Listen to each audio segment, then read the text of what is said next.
Ready, start. A long time has passed and a reply from Pakistan is still awaited.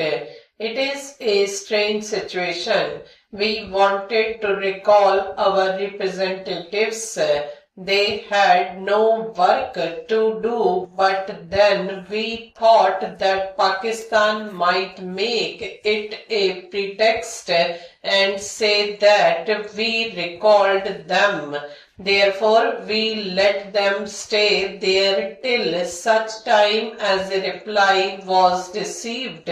In the end, we told the World Bank to fix some date for Pakistan's reply so that we might know where we stood. Otherwise, a whole time might pass in waiting. They accepted our suggestion and told Pakistan that they should reply within a week whether they accepted the principle or not, with details to be settled later. When they did this, Pakistan showed signs of life and began to run about. In the end, their honorable minister undertook the long journey to Washington. Many things were said about the issue, neither yes nor no, but that they would consider, and so on.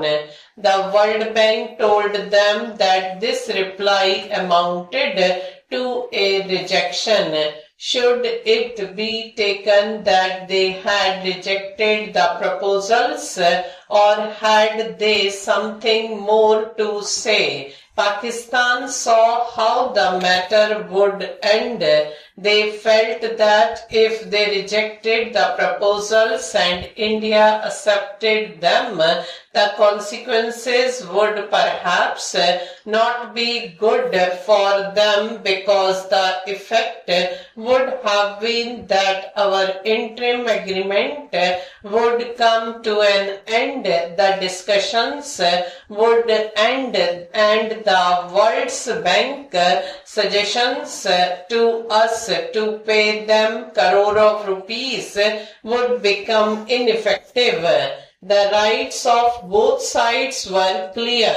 Then the World Bank asked Pakistan to give a clear reply. We had made our arrangements for the return of our deputation, but only 3 or 4 days ago, Pakistan said that they accepted the principle underlying the proposals put forward by the World Bank, but they added that they could not give a final reply unless the whole picture was before them.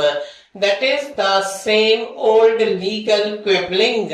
On one side, they say that they have accepted the proposals, and on the other, they keep the door open for escape on the pretext that they have not seen the full picture. This is where matters stand at present.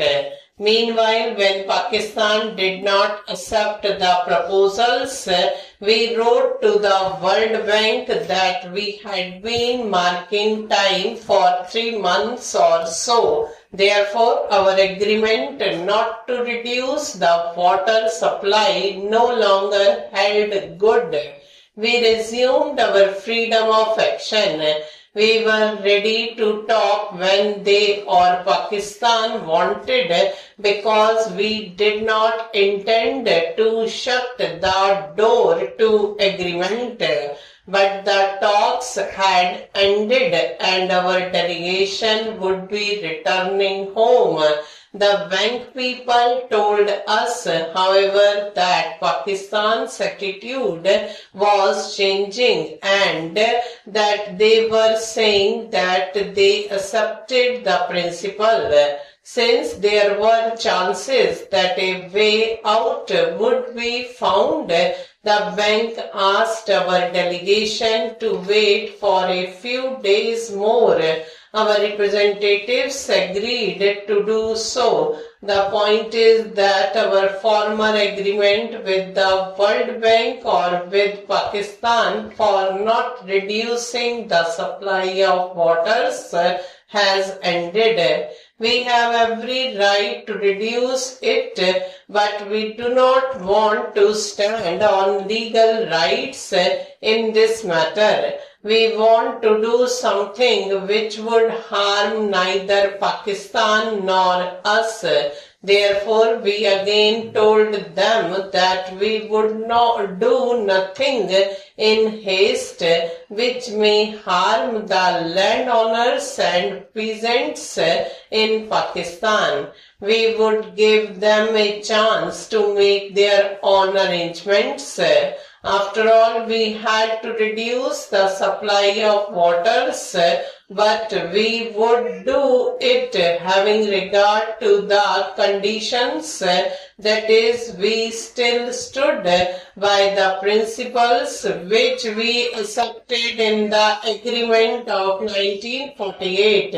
If you have read the Pakistan newspapers, you will see that there is a great storm and outcry as if something is going to take place on July 8 here in Nangal, which would immediately stop the waters flowing into Pakistan and create a drought, as a result of which lakhs and crores of people would die of hunger and thirst. This is wrong and deplorable. We cannot tolerate it. We have told Pakistan clearly time and again that for the present we would not reduce the supply of water.